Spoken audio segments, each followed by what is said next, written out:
hasta que Cristo sea formado. Semana 1, día 1. Lectura bíblica. Gálatas capítulo 1 versículos 15 y 16. Pero cuando agradó a Dios, que me apartó desde el vientre de mi madre, y me llamó por su gracia, revelar a su Hijo en mí, para que yo le predicase entre los gentiles, no consulté enseguida con carne y sangre. Gálatas 2, 20. Con Cristo estoy juntamente crucificado, y ya no vivo yo, mas vive Cristo en mí. Y lo que ahora vivo en la carne, lo vivo en la fe del Hijo de Dios, el cual me amó y se entregó a sí mismo por mí. Gálatas 4, 19. Hijitos míos, por quienes vuelvo a sufrir dolores de parto, hasta que Cristo sea formado en vosotros. Gálatas 3, 26 al 28. Pues todos sois hijos de Dios por la fe en Cristo Jesús. Porque todos los que habéis sido bautizados en Cristo, de Cristo estáis revestidos. Ya no hay judío ni griego, no hay esclavo ni libre, no hay varón ni mujer, porque todos vosotros sois uno en Cristo Jesús. Y en Gálatas 6, 15 dice: porque en Cristo Jesús ni la circuncisión vale nada, ni la incircuncisión, sino una nueva creación. Amén. Cristo reemplaza la ley. Revelar a su Hijo en mí, para que yo le predicase entre los gentiles, no consulté enseguida con carne y sangre. Gálatas 1, 16. Con Cristo estoy juntamente crucificado, y ya no vivo yo, mas vive Cristo en mí. Y lo que ahora vivo en la carne, lo vivo en la fe del Hijo de Dios, el cual me amó y se entregó a sí mismo por mí. Gálatas 2, 20. Hijitos míos, por quienes vuelvo a sufrir dolores de parto, hasta que Cristo sea formado en vosotros. Gálatas 4, 19.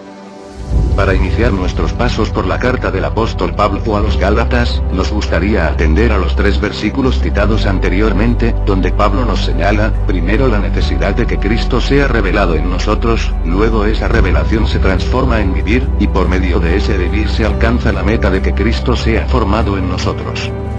El libro de Gálatas nos revela que la intención de Dios es que Cristo sea forjado en su pueblo escogido, a fin de que ellos lleguen a ser hijos de Dios.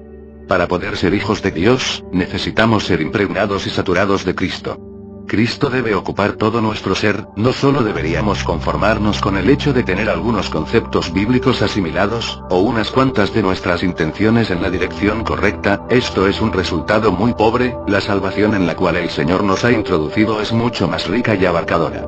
Cristo quiere y puede ocupar todo nuestro vivir. Los Gálatas, sin embargo, fueron distraídos de Cristo y llevados a la ley y se volvieron por tanto legalistas. Por consiguiente, Pablo les dijo muchas veces que era totalmente erróneo abandonar a Cristo y volver a la ley, es decir, dejar de andar en el Espíritu y andar de forma legalista. Los creyentes debían volver a Cristo, quien es la simiente que cumple la promesa que Dios le hizo a Abraham, y también la buena tierra, la cual representa el Espíritu mencionado en este libro y que incluye todo lo de Dios, para nuestro disfrute. Como creyentes, necesitamos disfrutar plenamente esta bendición, es decir, disfrutar plenamente al Espíritu vivificante. Necesitamos ser impregnados, saturados, poseídos y totalmente regidos por este Espíritu y con este Espíritu.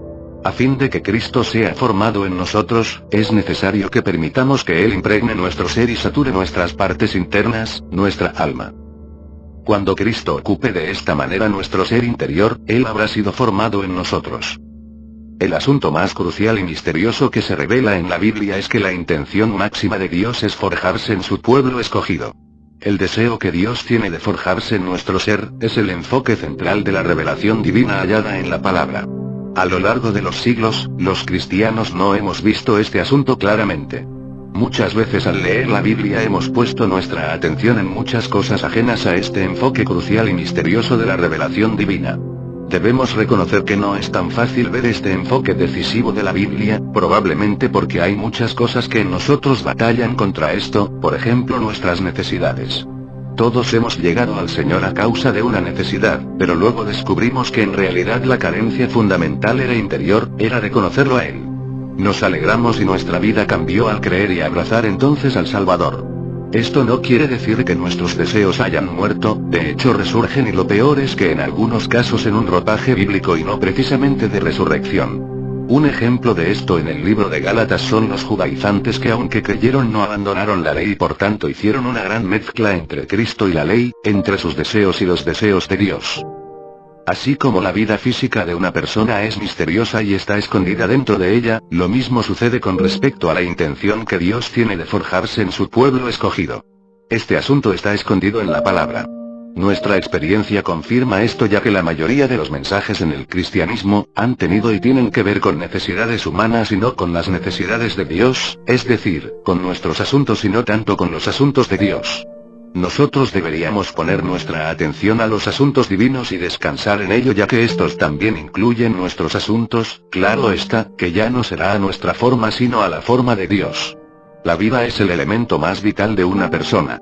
Pero, ¿quién puede analizar o explicar adecuadamente lo que es la vida? En la Biblia, así como en un ser humano, existen muchas cosas que son externas y que podemos identificar fácilmente. Pero también existe un elemento escondido, al cual podemos llamar el factor esencial en las Escrituras. Este factor esencial para alegría nuestra, nos incluye. Podríamos decir cabalmente que Cristo es el factor fundamental, pero no es un Cristo que esté solo, sino que es Cristo en nosotros. Gloria a Dios por esto. El factor esencial en la Biblia es entonces, la intención que Dios tiene de forjarse en nosotros. Este es el meollo de la Biblia. Debemos reconocer que no es fácil adquirir esta visión. Seguramente hemos visto muchos elementos, los cuales son válidos, pero probablemente también son más superficiales. La Biblia es tan amplia que hay infinidad de temas que pueden captar nuestra atención. Pero si no abordamos la esencia del mensaje y la revelación, cualquier otro mensaje que demos, sin duda perderá sustancia y alcance. Conforme a la revelación divina de la Biblia, la intención de Dios es forjarse en nosotros. A esto se debe que en este tiempo estamos atendiendo a esto de la manera más profunda y práctica que podamos. Hemos encontrado la perla y el tesoro y estamos vendiendo todo lo que tenemos para comprar esa tierra y comprar esa perla. Mateo 13. Versículos 44 al 46. Ahora bien, este aspecto de que esta no es una palabra evidente, produce que muchos no logren participar de ella rápidamente. Es más sencillo recibir y hablar de que Dios te quiere levantar y prosperar, y con palabras halagüeñas captar la atención de la gente, pero en este tiempo nos hemos visto constreñidos por el Espíritu a trasladar la visión de la impartición divina en el hombre. Sin duda este mensaje requiere de quien lo predica algo más que buenas palabras. Este mensaje nos demanda que Cristo genuinamente se esté forjando en nosotros primero. El propósito de Dios es verdaderamente forjarse en nosotros. El enfoque del libro de Gálatas es que Cristo reemplaza a la ley. Dios no desea que su pueblo permanezca bajo la ley. Es decir, obedeciendo cierto tipo de pautas y con eso conformarse, viviendo un evangelio de cumplimiento. Su deseo es impartirles a Cristo. Por lo tanto, Cristo, como el centro de la economía de Dios, debe reemplazar a la ley. Debido a que los judaizantes aplicaron la ley indebidamente, la epístola a los Gálatas fue escrita con el fin de revelar que Cristo reemplaza a la ley. Es verdad que la ley fue dada con un propósito específico, pero Dios nunca deseó que la ley permaneciera. Cristo vino para reemplazar la ley consigo mismo. Este punto es completamente revelado en esta carta y nosotros debemos conocerlo y poseerlo. Amén.